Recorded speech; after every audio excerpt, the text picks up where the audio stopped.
부동산 간단 유부간유.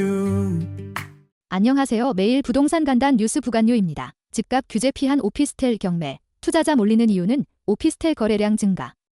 2025년 1에서 9월 기준 오피스텔 거래량은 9,628건으로 전년 같은 기간 대비 16% 증가했습니다. 실거주 의무가 없고 규제를 비교적 덜 받기 때문에 투자자들의 관심이 몰리고 있습니다. 경매 시장 열기 고조. 마포 성동 용산구의 경매 낙찰률이 100%를 기록할 정도로 인기가 급상승했습니다. 특히 서울 전체 아파트 낙찰률도 50.7%로 상승. 이는 2022년 6월 이후 최고치입니다. 정부 규제 회피 수요 확대. 11.5 대책 이후 토지거래 허가구역 확대와 실거주 요건 강화로 인해 오히려 오피스텔과 경매 물건처럼 규제의 사각지대에 있는 부동산의 수요가 집중되고 있습니다. 주목할 포인트. 오피스텔은 주택보단 대출 규제가 덜하고 실거주 요건도 없기 때문에 투자 대안으로 떠오르고 있습니다. 경매는 규제를 피할 수 있는 방법으로 간주되며 시장의 반응이 빠르게 나타나고 있는 상황입니다. 집 가진 만큼 세금 더 낸다? 보유세 강화 신호탄 쏘아 올린 국토부 보유세 강화 시사. 이상경 국토교통부 1차관이 자금이 부동산에 몰리는 건 바람직하지 않다며 보유세 강화를 포함한 세제 개편 방향을 공개적으로 언급했습니다. 현금 부자의 유리한 구조 개선 필요.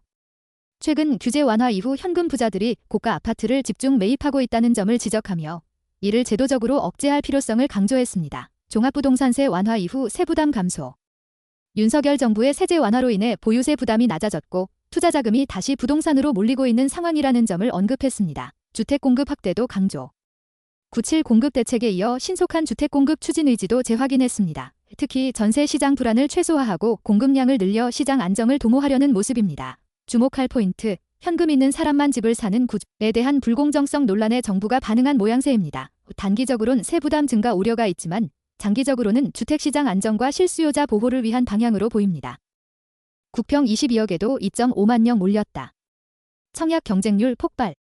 동작구 힐스테이트 이수역 센트럴 질순이 청약에 무려 2만 5천 명 이상이 몰려 평균 326대 1, 최고 경쟁률은 무려 838대 1을 기록했습니다. 고분양가에도 수요 몰린 이유. 국평, 전용 84평방미터 기준 이 22억 7,850만 원에 달했지만 공급이 부족한 상황에서 서울 내 알짜 입지, 역세권, 브랜드 아파트라는 매력으로 수요가 몰린 것으로 분석됩니다. 11.5 대책 비껴간 물량. 최근 발표된 부동산 규제 11.5 대책에 적용을 받지 않는 점도 수요 쏠림에 한몫했습니다. 특히 투자자들이 규제를 피할 수 있는 마지막 청약 기회로 인식하면서 경쟁이 심화됐습니다. 주목할 포인트. 전용 59평방미터에도 17억 원 이상. 3.3평방미터당 분양가가 6천만 원에 달하는 고분양가임에도 불구하고 수요는 오히려 증가하고 있는 점은 매우 이례적인 현상입니다. 청약 규제를 피해갈 수 있는 마지막 물량지라는 인식이 시장을 자극하고 있으며 이는 앞으로 서울 아파트 공급의 희소성이 더 강조될 가능성을 보여줍니다.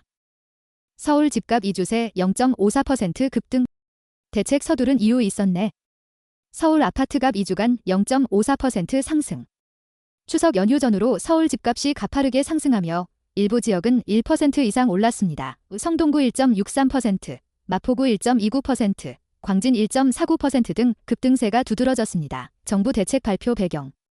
집값 상승세가 심상치 않자 정부는 11.5 주택시장 안정화 대책을 신속히 발표한 것으로 보입니다. 관계자들은 연휴 전후로 집을 사려는 수요가 급증해 신고가 거래가 속출했다고 설명했습니다. 고가 거래도 활발.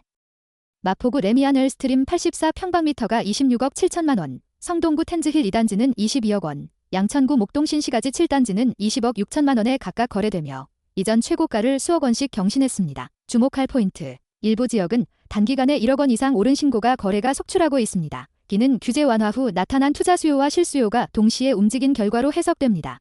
특히 전세시장 불안과 수도권 공급 부족이 맞물리면서 매수 심리가 다시 살아난 것으로 보입니다. 잠실 한남 오피스텔은 피한 규제.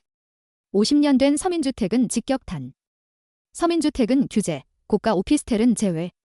정부의 11.5 부동산 대책으로 수도권 6곳과 지방 1곳이 토지거래 허가구역으로 지정됐습니다. 하지만 서울 강남 송파 용산 등 고가 오피스텔은 규제 대상에서 빠졌고 반면 광명수원의 2억 원대 노후 아파트는 거래 제한을 받게 돼 형평성 논란이 불거졌습니다. 규제에 사각지대된 고가 오피스텔. 서울 송파 시그니엘, 용산 한남 더힐, 타워 팰리스 등 매매가 50에서 100억 원대 고가 단지는 규제에서 제외됐습니다. 이는 실수요자보다 자산가와 투자자에게 유리한 구조라는 비판을 받고 있습니다. 1970년대 서민 아파트는 규제 포함. 1976년 준공된 서울 구로구 산업인 아파트 전용 36평방미터 약 2억 5천만 원, 나광명 기아 그린빌 전용 16평방미터 약 9,600만 원 도 허가를 받아야 거래가 가능한 상황입니다. 주목할 포인트. 정부는 투기 차단을 목적으로 규제를 확대했지만 실제론 중저가 실수요 주택이 규제에 걸리고 초고가 오피스텔은 빠지는 결과가 나타났습니다. 이로 인해 서민층의 내 집 마련은 더욱 어려워지고 부유층의 투자는 오히려 수월해졌다는 비판이 커지고 있습니다. 대출 6억 받으려 14.7억에 계약했더니 은행선 4억이 한도입니다. 실거래가는 15억 미만인데도 대출 제한. 서울 양천구 아파트를 14억 7천만 원에 계약했지만 은행은 대출 한도는 4억 원이라며 주택가격을 KB 시세 기준으로 판단했습니다. 실거래가 기준으로는 6억 원까지 가능한 상황이었음에도 은행은 평균 시세를 근거로 더 낮은 금액만 승인한 것입니다.